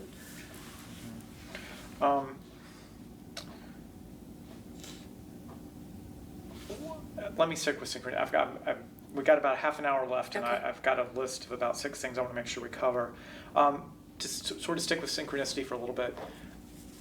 Early on, you made the decision that you were not going to have a physical space. Yeah. If you can talk a little bit about that and what had been the pros and the cons Sure. of that model. Sure. So that as other theater people perhaps looking at this interview in the future will have something to go by as something to learn from. I think that early on we viewed it as a really positive thing. First of all, it's born out of not having any money, right? So And say exactly, you physically did not have a building. we did not have a building. Yeah, we used to call ourselves nomadic. And when you're tiny and you're just getting started, you have to perform wherever someone will give you free space. So we did not have a way to pay for space. Plus, there weren't that many spaces to pay for, quite frankly. Atlanta does not have that many to rent, and certainly not on a no-budget, tiny theater company. So we just went to the theaters who we knew and people we knew, and really Synchronicity exists because of the good graciousness of Seven Stages and Horizon and Richard Garner at Georgia Shakespeare and Theatrical Outfit. I mean, there are so many theaters and artists at those theaters and leaders at those theaters who took who were very kind to us early on, and not only gave us space but also gave us advice. And Vinnie Murphy at Theater Emory, they gave us a lot of advice. We would go to them and say, we've never created a budget. Do you happen to have a budget frame we could use? And they'd say, yes, sure. They'd send over a document, and we go, oh, great, that's perfect. We hadn't thought to put all those things in. So we were never afraid to ask, and I think that's really important. We were, and nobody was ever shy about sharing. And I think that there's a couple reasons for that. One is that we asked nicely, and the other is that we've always, from the beginning, we said we're going to treat people well, and that's everything from, we've always fed our artists, and that was a big thing from Hope because she was a cook as well as an artist, and so we've always fed people, and we've always, if we borrow something from Georgia Shakespeare, we make sure it's returned in excellent time and excellent condition. We've always tried to be very, very, very good partners in every way. So I think we have a pretty damn good reputation in this town in that way that we're going to take. I mean, I'm sure there's the odd person here or there that we haven't done what we wanted to do in terms of treating them perfectly, but we've really tried to always take good care. So people gave us space. So at first we thought it was great because we thought, oh, it's site specific. We're gonna, we're gonna put our restoration piece in the Restoration Theater at Theater Emory. That's perfect. That's what we want to do. And then we're gonna put this piece over here because that's the right space for that. And that was true for a bit. Ultimately, it came down to who would give us space, and then we could sort of frame it in a good way. And then we started to get to a point where it was really challenging not to have our own space because audience members couldn't find us. And it was tricky to communicate with them and to build an audience. We felt like we were rebuilding for each show. And so we started renting the backstage at 7 Stages, and they were really good to us and how they gave us a good rate and stuff. And bit by bit, we sort of ended up in residence there. Every now and then we might do something elsewhere, but for a good chunk of time, that was our home, was at 7 Stages. And it allowed us to have more buy-in. We could go to Dell and say, hey, we will, the seats in there were terrible, the old seats. And so we said, listen, we'll help raise, can we each raise half of the money for new seats? And then we'll leave them here and other renters can use them. But basically so when you go to 7 Stages in the back space and you sit in those black cushy seats, we paid for half of those. Even though we only used them for a certain amount of the year, we wanted to work with them. Or we'd say, we'll send a team in to help paint the hallway. Can we do that because we want it to be pretty, but we'll send labor. So it allowed us to invest in the space in a way that was really great. And we formed a wonderful relationship with them for many years. They were extremely generous and wonderful with us. And then that was about 65-seat house. And so we started our family series in 2002. And that was okay in a 65-seat house for a while, but that started to be too small because we were trying to do school groups and we were trying to do more daytime shows. And our adult shows were starting to get sold out and we didn't have enough space. And so then we said, well, let's see if we can do a show at Horizon. Let's see if we can do a show we'll do our Christmas show at Theatrical Outfit, and that gives us room for that. So then we started branching out and finding that going back into 65 seats once you'd gone up to like 150, 175 was really challenging. So then we were in the 175, 185 seat range, and we didn't want to go away from that. So this year we're very excited because we are in one place for the whole year. We're at 14th Street Playhouse, and we're trying to build a long-term relationship with them, and again, looking at ways we can work with them on the building. What are and you don't have to go into tons of detail. I just sort of want off the top of your head. What are some of the things you're proudest of in terms of productions from Synchronicity that really stand out in your head as, these are the top 3 that I want people to know that we did this. I'm really proud of Women in War, which was the show we did where we interviewed almost 50 women whose lives have been impacted by war, refugees and soldiers and missionaries, and we built the piece around that play. We have a great little quote from President Carter about that project. It got national recognition. It did, yeah. It got national funding, it got national recognition. So that's something I'm really proud of. Really proud of our production of Stop Kiss that Michelle Pierce directed years and years and years ago, which was about 2 women who considered themselves straight, who fell in love, and the first time they kissed, they were the victims of a gay bashing incident. Really beautiful play that was sort of at the forefront of that conversation. I'm very proud of all the work we've done with domestic violence groups. We've done several plays over time that have dealt with that issue. I'm very proud of She Writes, which is part of our new play development programming, and every couple of years we do a national new play competition and festival for female playwrights. And out of that, we have spawned, we are this year doing our 7th annual rolling world premiere. So that means that for 7 years, we've come up with a play that we really want to do, and we've found partners around the country to do it with us, and we've all done the world premiere. So, and all of them except this year's were initiated by Synchronicity. And so those are plays that we have single-handedly got produced, but also gotten other theaters to produce in the same time and gotten those playwrights launched. So that's something else that we feel really proud of. I love all of our Jose Rivera work. Naomi Wallace, we did a piece called One Flea Spare as part of the Naomi Wallace Festival that Vinnie Murphy put together in some year. 2001, 2002, I don't know, 3? Who knows? And that was my favorite play ever that I ever directed. There's a lot. We did a lot. We did this great Chekhov piece that Michelle spearheaded a lot of the writing for. Are there any social issues that you haven't addressed yet that you want to address? Yes, lots of them. Actually, we're working on a new piece right now based on the Troy Davis case, but it really deals with the death penalty. And we're hoping to produce it next year. We've commissioned it, and we have some partners that we're looking at. We're working with the Emory Arts and Ethics Department and others. So that's an issue that I think is very complex and difficult to talk about. We did a really great piece that dealt with Palestine and Israel. I would love to revisit that conversation because it's changed a lot in the 5 or 6 years since we did that play. And that play was? My Name is Rachel Corey.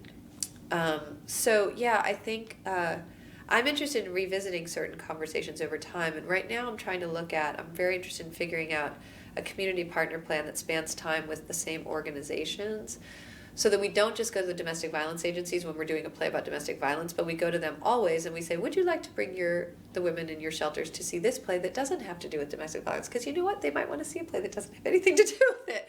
And our play this fall is dealing with dementia and Alzheimer's. We've not really dealt with that before, so I'm really interested in looking at that. So, yeah, lots. Okay. You've mentioned it a few times, and I think it's important to sort of get this documented. Talk to me about the genesis of playmaking for girls, what it is, and how you feel about your success in accomplishing its mission. Yeah. I had a meeting with a judge and an attorney this morning talking about playmaking for girls, so it's fun to talk about it again. So we did a play called Breath Boom by Kia Corthron in 2002, and it dealt with girls in gangs, and we did not want our actors to stand up on the stage and play girls in gangs, so we really wanted them to have some understanding of the authenticity of that experience, and we also saw it as an opportunity to give back. So we had just finished doing the 24-hour plays, and so we had this thing, and I said, hey, what about if we get into a detention center and we do a tiny 24-hour plays with a group of girls? And everybody's like, all right. So in the same spirit with what we normally do, we found another organization who already goes into detention centers and said, can we come do this for you? And they were the Holistic Stress Control Institute. And they did a lot of stuff in detention centers. So we went in and we did this thing that we thought would just happen once around this play. We brought our actors from the show and we taught a 2-day workshop. And on the first day, we paired the girls up. They wrote plays. They were short plays. And then on the second day, we came back and rehearsed with them, and they did a staged reading of the play. So they performed the play. So it really was the 24-hour play structure. And it was amazing. The girls responded. Our actors were like, this was incredible. The facility said, can you come back next week? Can you do this again? And we realized pretty quickly that it had to become something that we were going to do more of. And our board at first was like, that sounds really great, but we're a theater company, so no, that's not really what we do. And we said, well, how about this? We think it is what we do, but we get it, so let us raise money for 4 workshops, and if we raise the money first, then will you say yes? And they said, okay. So we did 4 workshops. We raised money, we did 4 workshops the first year, and then, of course, they were like, oh my gosh, this is amazing, of course this is what we should be doing, and everybody got on board. And then we did 6 workshops the next year.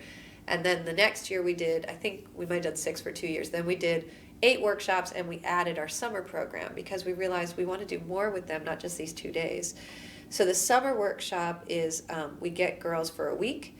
They are either on probation or coming from group homes. And we take the best 10 plays that were written in the prior year in the detention centers. And we rehearse them for a week. They perform them to a public audience. And it's this really amazing experience. And then the first, see, we add bits and pieces. We're really good at piloting and then adding, so we can be successful. The second year, I think, of the summer program, we added a second performance where we go back into a detention facility and perform for the kids there. So we sort of bring it back full circle. Then we thought, oh, we're meeting these girls when they're in trouble in the detention center, so we're meeting them when they're out of trouble, but we'd like to meet them before they get in trouble, so maybe we can stop them from getting into trouble. So Susie and I got a grant. Susie Purcell, who is our program director for Playmaking for Girls, she and I got a grant to go look at after-school programs around the country. Again, keeping with trying to think through something before we start it and do it properly. And so we piloted our after-school program with middle school girls in a Title I school. So we added that to the program. So and we could really, if we had enough money, that program could grow and be in every place, because everywhere we go, they say, can you do more? Can you do more? Can you do more? It's amazing. And do you have a story or two from any of the girls from years, in the past that have gone on to do other things that come back and tell you Playmaking for Girls was an important part of my journey? Yeah, we do. I mean, we had a girl who went off to college and she became a poet, and she definitely reconnected with us. We have a girl we just sent to college this fall, or she's heading off right now. So we're hoping to hear great things from her. The stories from Playmaking for Girls are small, and I mean that in a really good way. I feel like the work that we do with that program is dropping seeds.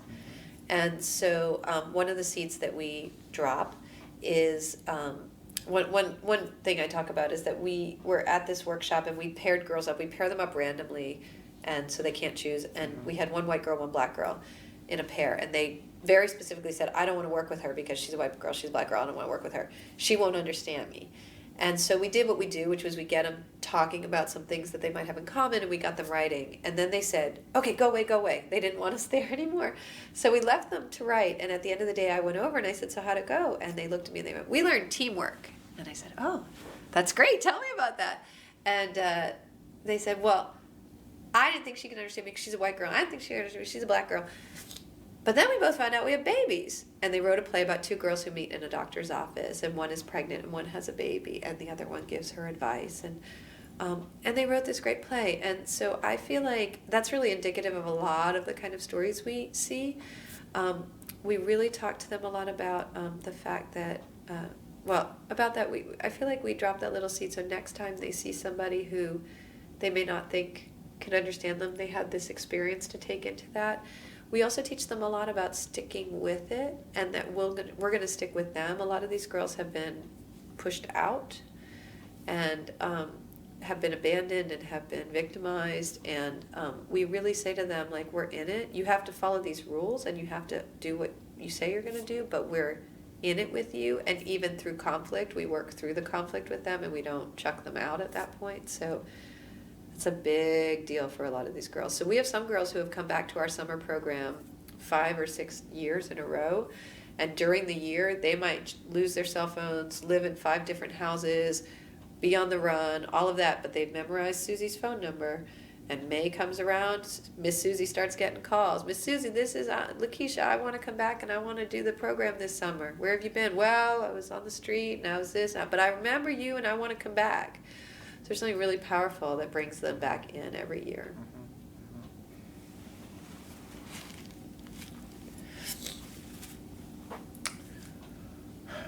That just prompted a thought, and I totally left my head. So you must be contagious. Same.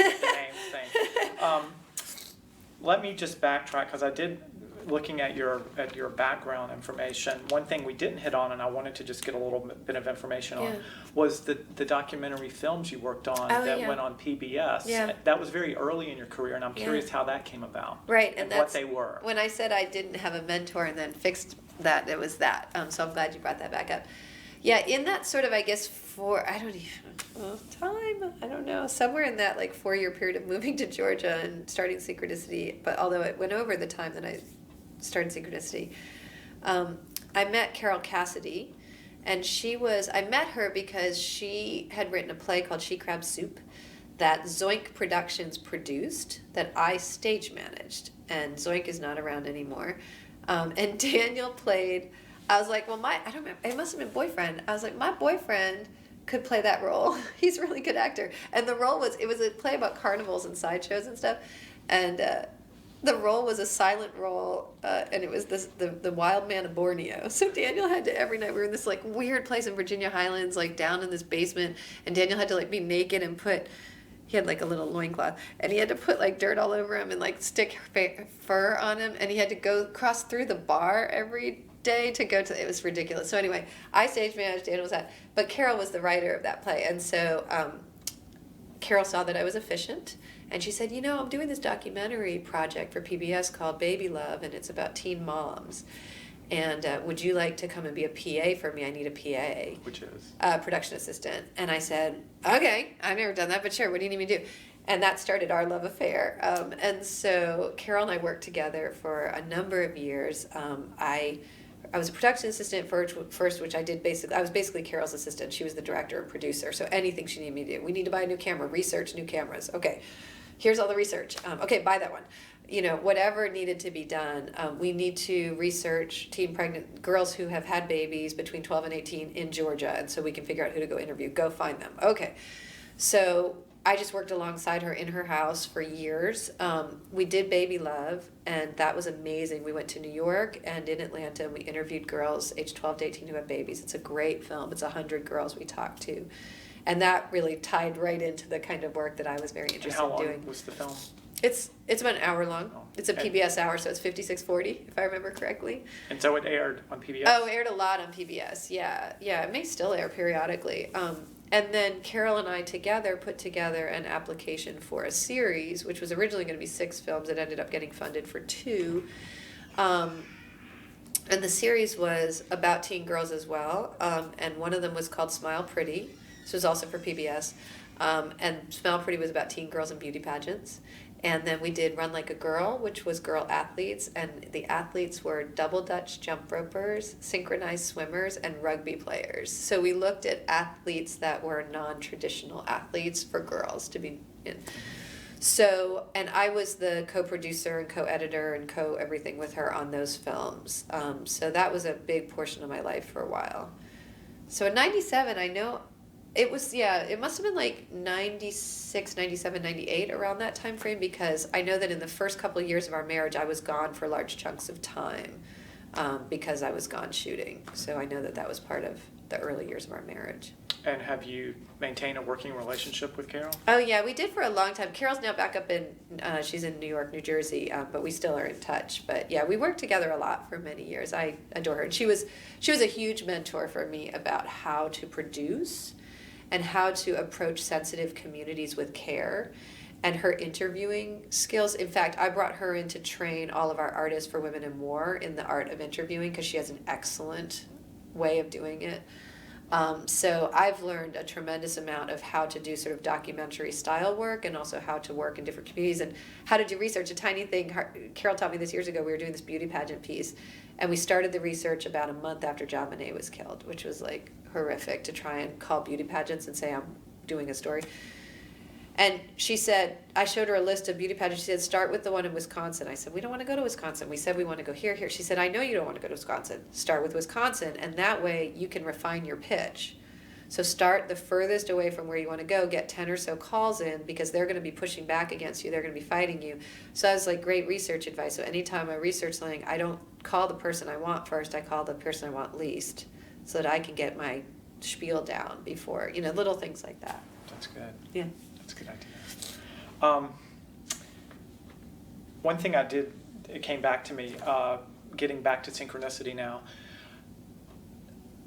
Talk to me a little bit about your feelings of sort of where the arts fit into the Atlanta community now, particularly after the recession, funding concerns, funding issues. We've seen some theaters around the metro area close. Yeah. Just talk to me about how it is to be in the theater world today versus when you started out in 97. Yeah.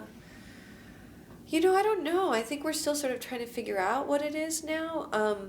I think it's as important, if not more important than ever, but there's very little support. I mean, government support keeps going down. There have been so many efforts to engage the city and the county and the state in promoting the arts community that have failed and that have not gone anywhere, which is really discouraging because I think we all know that it actually creates a lot of economic development here. So it's discouraging to see people try that over and over and over again and have it not take root.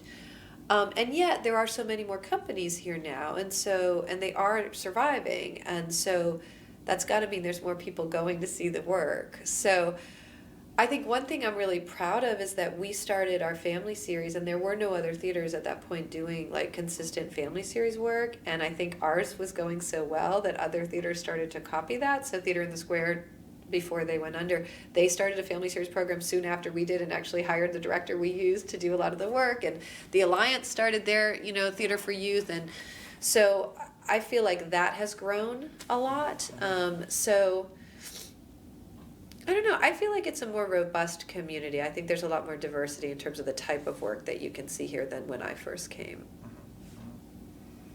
Is there anything else specifically about your life with Synchronicity that you want to make sure we cover? Because I want to jump back to one other personal thing before we wrap up. Just want to make sure if there's anything else you would like to make sure is on the record. I don't think so specifically. I mean, I'm sure there's a million other stories I can tell, but yeah. I think I may already know the answer, but just to wrap that section up, I'm just curious. If you weren't at Synchronicity or weren't in the arts, or someone came in today and said, okay, you cannot do theater anymore for your career, what would you do? Yeah, I think about that. I certainly thought about that during the recession when I wasn't sure if I would still be doing my theater, because we definitely had some tricky times. I don't think I know how to look for something that makes a lot of money, so I think maybe I would be a Montessori school teacher is a possibility. I think also I'd be a really good, if I didn't have to do all the work to book it, because I'm just tired of that sort of thing, I think I'd be really good at being sort of a consultant or trainer for young people starting companies. I do a lot of that already. I talk to people all the time. I love doing audition workshops with young actors and that sort of thing. That's theater. But sort of business development, project development, and also working with sensitive communities. And I think I could be really good at going into other nonprofits and helping them see how to develop programs and how to get support for those programs and that sort of thing. I don't know if that's officially a job, but I think I would be good at that. That's good. So I do want to, as we get toward the end, jump back to your personal life, because you've mentioned I had my first baby in the midst of hope and babies. Michelle leaving, etc. So I know you have 3 children now. So talk a little bit about Harper and then your 2 sons when they were born. Sort of what it's like being a mom versus what you thought it might be like. Sure.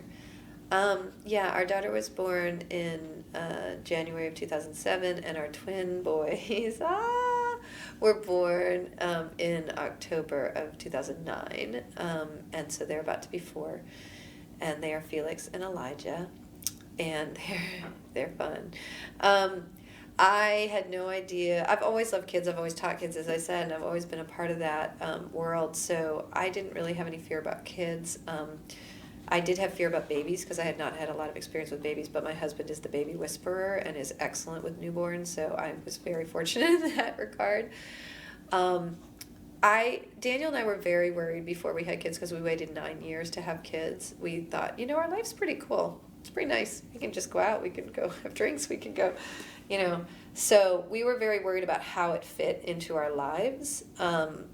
And Tom Key, who runs Theatrical Outfit, we talked with him because Tom Key happened to be on stage when Daniel proposed to me, because Daniel proposed to me during the curtain call of a Theatrical Outfit show that he was in called The Real Thing in April of 97, and I was stage managing the show. And on stage in that show were Chris Kaiser and Rosemary Newcott and Tom Key and Harrison Long and some of the people I'm not remembering, Rosemary Newcott, all of whom had been married for many years and were artists and all that, so it was kind of lovely that they were on stage while he proposed in front of an audience of 400 people. It was in Peach Buzz. But anyway, Tom Key said to us, he said, you know what, you're never ready. So stop waiting to be ready. You're never ready. You're never going to have the money you want to have. You're never going to have the time. You don't know how to do it until you do it, so just stop. So we did it, and we also felt like, time is ticking. I was 35, and so So yeah, and then we thought, I was very much on a strict 2-child plan. I said, we both were like, people who have more than 2 children are really irresponsible, and they're not doing a good thing, and they're crazy. And I have plenty of family members who have more than 2 children, so forgive me, everyone. But we thought that was really nuts, and so we were, very naturally trying for the second child, and we went for our first ultrasound, and the midwife said, well, I can't seem to get the other one to disappear. And we said, the other one what? And so she said, there's 2. And I started saying, no. And Daniel started laughing. And then I cried for a week. And so, yeah. But of course, once you have them, of course, they're our family. We couldn't possibly do without any of them. And so... So yeah, I don't know what we thought, but it's insane. It's on every daily basis, it's insane. And some days we're on top of the boulder and we're like, we got the lunches ready the night before and everybody's got their clothes on and everyone's clean and we're walking out the door on time. And sometimes we feel like the boulder is just plowing us over and the house is a complete disaster. The house is always a complete disaster. And we're exhausted and we can't get any sleep and we can't, so I've got one at home right now with 103 fever and, so... It's hard. I like the fact that I have a job that has flexibility, even though it's a very intense job. So if I have to leave work at 2:30 and go pick the kids up and spend the afternoon with them, which is a lovely gift, I can work at night, that night. And I have the flexibility to do that as long as I get enough hours in, which is not, I always work more than I need to. But I'm able to have that flexibility. So it's really, really hard. And then Daniel has an acting career, so sometimes he's just gone and I have to do it single mom, or I'm gone and he has to do it single dad, and that's just really tricky. It's really tricky. We have family, thank God. Yeah. How has being a mom impacted your work in the theater as a professional? Yeah. I was pregnant with the boys when Daniel and I worked. Daniel was in a synchronicity show called 123, which is a play that deals with 3 mothers who drown their babies, Susan Smith and I always say her name wrong, Andrea Yates and she's a Spanish woman from Mexico who's in Texas. I can't remember her name. Baby brain. So I was pregnant with the boys while we did that play. So Daniel was in the play and I was directing it, and that was really... It impacted me tremendously because, I think you could direct that play if you didn't have kids, but directing it when you have children and you can understand a parent getting to that point and what that might mean, like, because I think you can feel like it's maybe 2 steps away from where parents live, whereas I think someone who hasn't had kids maybe might not have that empathy for the parents where they're at in those moments. And so I think it's just changed me, as a human being. I just have a different understanding of the world than I did before. And it's also, I used to work, 80 hours a week or more, and you can't when you have kids. So whereas you might be staying there after rehearsal longer and longer, and everyone's like, oh, I gotta go. But I'm like, I really have to go because I have 3 little people whose hearts are gonna be broken if I don't show up for dinner. And so it was a very good, the kids were actually a very good way of me keeping myself accountable. And I still fail them and Daniel all the time with that and end up at work longer than I mean to and stuff. But they really helped me change my thinking about what's most important. Even though my work is very important to me, it's not the most important. You may be too young for the boys yet, but with Harper, are you getting any inkling that she has an interest in the arts or the theater? Our kids are all totally theater babies. They have spent a lot of time around theaters. They've been seeing theater since they were born, and what theater has done for them already is that they walk into a room and they'll walk up to any adult and say hello and introduce themselves and talk, and they're very comfortable, and because they've seen so many different people in their lives who have been strange and interesting. And Harper's definitely a performer. They're all pretty. The plays that go on in our house are amazing. But Harper, I think, is a director. Like she's constantly, her dance teacher once at the recital, she said to the whole group, she said, every day of class we have a free dance time.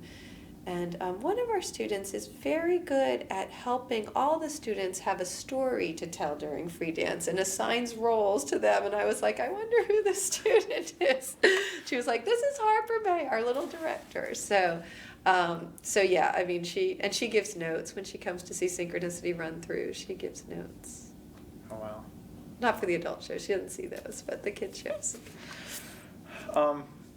I'll say one more quick thing about that. What's funny is if they come to see a show at a theater that's not my theater or Daddy's theater, the minute the play's done, they're trying to walk up onto the stage and backstage to go say hi to the actors because that's what they're used to. We're like, we're at the Fox. You can't do that. We don't know these people, you know. So it's kind of funny their level of ownership over any theater space that they're in. Wow. Wow. That's cool. I have one last question before we wrap up. Looking back over the course of your time at Synchronicity, your time at Drew, your time in high school, all those experiences you've had, based on where you're sitting right now, if you could go back in a time machine and talk to yourself as a teen, what would you tell yourself? What advice would you give, or would you have anything to say? I don't know. Do you ever think about how your life has evolved and what you would like to have known 20, 30 years ago that you, God, I know that now? Yeah, I mean, I think I try to do that with young people that I talk to. I do believe that our paths are directed somewhat, you know, and so I feel like even the missteps or the things I didn't know probably led me to lessons that got me to where I am now. I mean, if I hadn't followed a boy to Georgia, I wouldn't have this theater company, I wouldn't have my husband, I wouldn't have these children. So, but if I'd gone to myself and said, go move to Georgia, that's going to be a good plan, I would have been like, hell no. So I don't know. I don't think so. I mean, I think maybe in college I feel like there's a couple of work-related experiences I probably could have garnered that were a little more robust in terms of making connections in the industry. But I did that a little later on when I got a 2-year fellowship, you know, with a national organization. So I don't know. I don't think I have it. No, I don't think I have a. Is there anything else? Maybe make a lot of money before you go into running a theater company. I might have said that. Win the lottery. Win the lottery. Go into a very lucrative career for 5 years, bank it all, and then start a theater company. Is there anything else that you would like to say or talk about before we wrap up? I don't think so. It's been a very interesting walk down my life. It's very strange. No, I don't think I have anything specific that we missed. Well, as I said, you'll have a chance to look through the transcripts and correct any spellings, maybe fill in some names that you forgot. Yeah. Plain Sight Productions. That's what they're called, Plain Sight Productions. Well, anyway, thank you for taking the time, Sure, Rachel, it's my to pleasure. do the interview. And I'm sure the students and the people who come and use the archives here at Georgia State will find it very useful. Great.